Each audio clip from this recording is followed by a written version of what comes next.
going to go outside and see what happened with the windstorm. See what sort of devastation we have from hours of strong winds. Oh, it's terrible. It is terrible. The soccer ball came out from under the boat. Oh, that's just terrible. That's never happened for a long time. And oh dear, look at this. I don't know if we'll recover.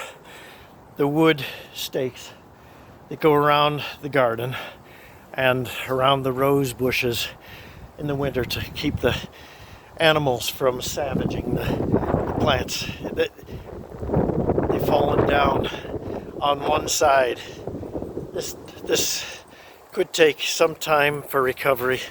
We might need to do a GoFundMe page, perhaps. It might cost us about a $1.50 might be enough to cover these damages. Oh, and paper. We have some paper along the back fence there. I don't know. The dogs are taking assessment, but it could be bad.